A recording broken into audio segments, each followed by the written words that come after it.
Formula ఈ race అనే ఒక ఈవెంట్ని హైదరాబాద్నే ఉంచాలి, కష్టపడి తెచ్చినాం ఇండియాకు మొదటిసారి భారతదేశానికి.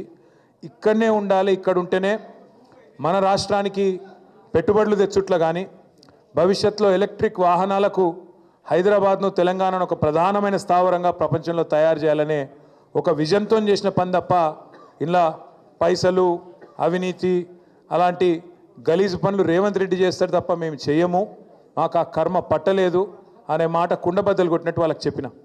మీరు ఎన్నిసార్లు పిలిచినా ఎన్నిసార్లు రమ్మన్నా వస్తా, నాకేం ఇబ్బంది లేదు, తప్పకుండా వస్తా, మీకు విచారణకు పూర్తిగా సహకరిస్తా అని కూడా చెప్పిన. దాంతోపాటు వారికి ఇంకొక విజ్ఞప్తి కూడా చేసిన.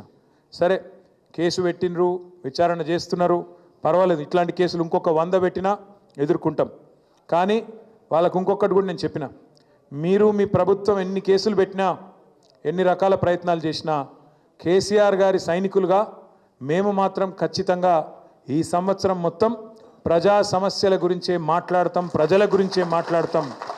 మీరు ఎత్తగొట్టిన రైతు భరోసా గురించి మాట్లాడతాం, మీరు ఇయ్యని 4000 పెన్షన్ గురించి మాట్లాడతాం, మీరు ఇస్తానని చెప్పి మోసం చేసిన మహాలక్ష్మి 2500 రూపాయల గురించి మాట్లాడతాం, మీరు ఇస్తానని మోసం చేసిన 2 లక్షల ఉద్యోగాలు మా పిల్లల గురించి మాట్లాడతాం. ఖచ్చితంగా ప్రతి సమస్యను 6 గ్యారంటీలు 420 హామీలు ఏ ఒక్కటి ఇడిచిపెట్టకుండా మాట్లాడతాం. నువ్వు ఇటువంటి కేసులు 100 పెట్టుకో, వదిలిపెట్టమని చెప్పిన. సరే కేసు లేదు పీసు లేదు, నిజంగా చెప్పాలంటే మొన్న చెప్పినా మళ్ళీ చెప్తున్నా, ఇది ఒక లొట్ట పీసు కేసు మాత్రమే. సరే కేసు లేదు పీసు లేదు, నిజంగా చెప్పాలంటే మొన్న చెప్పినా మళ్ళీ చెప్తున్నా, ఇది ఒక లొట్ట పీసు కేసు మాత్రమే. ఇలా ఏమీ లేదు, వీడికెళ్ళి పైసా పోయింది, ఆడ పైసా ఉన్నది. ఇక అవినీతి ఎక్కడ జరిగిందిరా అంటే వాళ్ళు ఒక్కొక్కరు నీళ్ళు మింగుతున్నారు. అందుకే అడుగుతున్నా నేను రేవంత్ రెడ్డి గారిని, నీకు పైశాచికానందం ఉంది, అర్జెంటుగా నేను జైలుకు పోయినా కాబట్టి అందరినీ జైలుకు పంపాలి అని నీకు ఆనందం, నేనేమో విదేశాలు తిరిగి పెట్టుబడులు తెచ్చినా కాబట్టి నాకేమో విదేశాల స్థాయిలో మన రాష్ట్రం మన దేశం డెవలప్ కావాలని నాకుంది. నీకు మాకు తేడా అది. ప్రపంచ పటంలో హైదరాబాద్ని పెట్టాలి, తెలంగాణను పెట్టాలన్నది మా నాయకుడు కేసీఆర్ కమిట్మెంటు, మా కమిట్మెంటు. మేము నీలాగా 50 లక్షల రూపాయలతో దొరికిన దొంగలం కాదు, నీలాగా లుచ్చా పనులు చేసిన వాళ్ళం కాదు. నీకు భయపడేటోడు ఎవడు బీఆర్ఎస్ పార్టీలో తెలంగాణలో లేడు. మీరు చూస్తుండ్రు, నేను చెప్పుడు కాదు, మీరు చూస్తుండ్రు.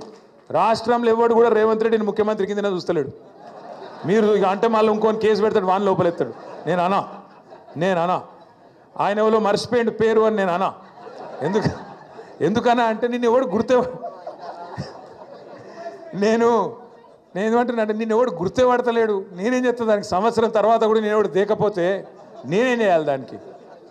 ఇప్పుడు పెద్దలు ఎప్పుడో చెప్పారు, అందుకే కనకపు సింహాసనంలో శునకాన్ని కూర్చోబెడితే దానికి ఆ బుద్ధి రాదు. అందుకే భయపడేది లేదు, బాధపడేది లేదు.